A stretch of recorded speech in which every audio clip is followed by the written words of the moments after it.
2024 ఎన్నికలను పరిశీలించినప్పుడు రాష్ట్ర వ్యాప్తంగా తెలుగుదేశం కూటమి మెజార్టీ సీట్లను గెలుచుకుంది. వైఎస్ఆర్సీపీ 11 సీట్లకు మాత్రమే పరిమితమైంది. కానీ ముఖ్యమంత్రి చంద్రబాబు నాయుడు ఇలాకాలో వైఎస్ఆర్సీపీ సత్తా చాటింది.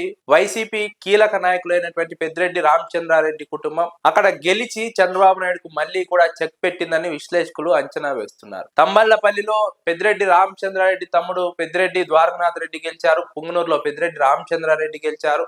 రాజంపేట ఎంపీగా మిథున్ రెడ్డి గెలిచారు. ఎక్కువ నియోజకవర్గాలు రాజంపేట పార్లమెంట్ లో తెలుగుదేశం పార్టీ గెలిచినప్పటికీ మిథున్ రెడ్డి మాత్రం వైఎస్ఆర్సీపీ ఎంపీగా రాజంపేట పార్లమెంటరీ నియోజకవర్గంలో గెలవడం చాలా ఆసక్తికర పరిణామం. పెద్దిరెడ్డి ఫ్యామిలీ అధికారం ఉన్న అధికారంలో లేకపోయినా సరే రాజంపేట పార్లమెంట్ నియోజకవర్గంతో పాటు పుంగనూరు, తమ్మలపల్లి కీలక నియోజకవర్గాల్లో తన పట్టును కొనసాగిస్తోంది. దీనికి ప్రధాన కారణం పెద్దిరెడ్డి ఫ్యామిలీ అక్కడ వేసుకున్నటువంటి బలమైన పునాదులే అన్నది విశ్లేషకుల అంచనా. తమ్మలపల్లి నియోజకవర్గంలో తెలుగుదేశం పార్టీకి అక్కడ అభ్యర్థి కాదు కదా, నాయకుడే కరువైనటువంటి పరిస్థితి. వచ్చే ఎన్నికల్లో ఎవరు పోటీ చేస్తారో స్పష్టత లేదు. గతంలో శంకర్ యాదవ్ ఉన్నారు. శంకర్ యాదవ్ ను పక్కన పెట్టి జయచంద్రారెడ్డిని తెర మీదకి తీసుకొచ్చారు. జయచంద్రారెడ్డి ఎన్నికలు ఓడిపోయిన తర్వాత ములకల చెరువు మద్యం కేసులో ఇరుక్కోవడంతో ఆయనను అధిష్టానం పక్కన తప్పించింది. ఇప్పుడు ఆ స్థానంలోకి శంకర్ యాదవ్ గాని లేదా ఇంకొకరు గాని రావాలంటే ఆలోచిస్తున్నారు. పార్టీ అధిష్టానం పైన నమ్మకం కుదరడం లేదు.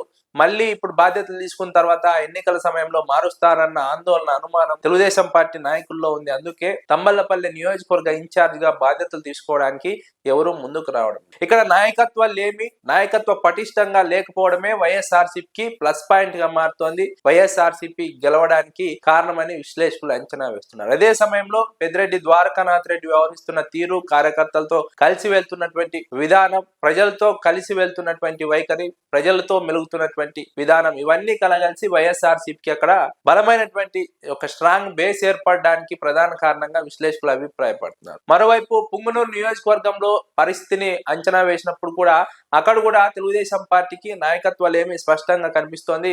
గ్రూప్ విభేదాలు స్పష్టంగా కనిపిస్తున్నాయి. చల్లా బాబు ఉన్నప్పటికీ తెలుగుదేశం పార్టీలోనే మరొక వర్గం చల్లా బాబును వ్యతిరేకిస్తోంది. ఈ వర్గం వ్యతిరేకించడంతోనే ఇక్కడ తెలుగుదేశం పార్టీ బలపడలేకపోతుంది. అది వైఎస్ఆర్సీపీకి అడ్వాంటేజ్ గా మారుతుంది. మరోవైపు పుంగనూరులో పెద్దిరెడ్డి రామచంద్రారెడ్డి కార్యకర్తలకు అండగా నిలిచే వైనం కావచ్చు, కార్యకర్తలతో కలిసి వెళ్లే వైనం కావచ్చు, కార్యకర్తలను ఆపదలో ఆదుకునే వైనం కావచ్చు, ఇలా వైఎస్ఆర్సీపీకి స్ట్రాంగ్ బేస్మెంట్ ఏర్పడడానికి ప్రధాన కారణమైంది. పుంగనూరు నియోజకవర్గంలో ప్రత్యర్థుల బలహీనత, వైఎస్ఆర్సీపీ నాయకులు వ్యవహరిస్తున్నటువంటి విధానం, వైఎస్ఆర్సీపీ నాయకులు ప్రజలతో మెలుగుతున్నటువంటి విధానం అటు పుంగనూరు లేదా తంబళ్లపల్లి నియోజకవర్గంలో, రెండు నియోజకవర్గంలో కూడా బలమైనటువంటి ఒక బేస్ ఏర్పడడానికి ప్రధాన కారణంగా విశ్లేషకులు అంచనా వేస్తున్నారు. ఈ రెండు నియోజకవర్గాల్లో అటు జనసేన గాని బీజేపీ గాని పెద్దగా ప్రభావం చూపలేకపోతున్నాయి. కూటమిలో ఉన్నప్పటికీ నామమాత్రంగానే ఉన్నాయి. అక్కడ తెలుగుదేశం పార్టీనే బలంగా ఉంది.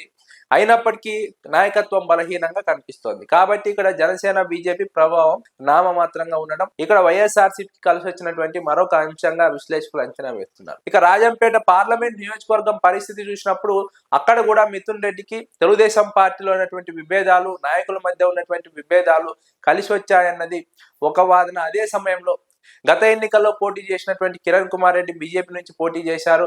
ఆయన కేవలం తన వర్గాన్ని కాపాడుకునే ప్రయత్నం చేస్తున్నారు, తన వర్గాన్ని కలుపుకు వెళ్లే ప్రయత్నం చేస్తున్నారు. కూటమి పార్టీల నాయకులు కిరణ్ కుమార్ రెడ్డిని పట్టించుకోవడం లేదు. మాజీ ముఖ్యమంత్రిని అయినా సరే కిరణ్ కుమార్ రెడ్డి విషయంలో తెలుగుదేశం, జనసేన పార్టీలు పట్టించుకోకపోవడం కారణంగానే నాయకుల మధ్య విభేదాలు కొనసాగుతూ తెలుగుదేశం పార్టీ కూటమి అక్కడ బలపడకపోవడానికి ప్రధాన కారణంగా కనిపిస్తోంది. వచ్చే ఎన్నికల్లో కూడా బలపడే పరిస్థితి లేదని విశ్లేషకులు అంచనా వేస్తున్నారు. అక్కడ కూడా మిథున్ రెడ్డికి చాలా ఎడ్జ్ ఉంది, పాజిటివ్ రెస్పాన్స్ ఉంది. మిథున్ రెడ్డి మళ్ళీ కూడా గెలవడానికి అవకాశాలు ఎక్కువగా ఉన్నాయనేది విశ్లేషకుల అభిప్రాయం.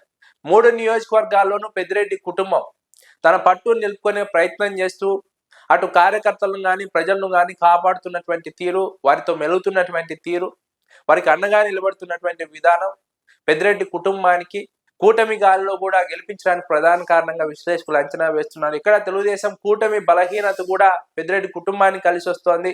అంతే వ్యూహాత్మకంగా పెద్దిరెడ్డి కుటుంబం రాజకీయాలు చేస్తోంది కాబట్టి ఇన్నేళ్లుగా అక్కడ ఓటమి లేకుండా పెద్దిరెడ్డి కుటుంబం తన అప్రతిహత విజయాలను కొనసాగిస్తోందని విశ్లేషకులు అంచనా వేస్తున్నారు.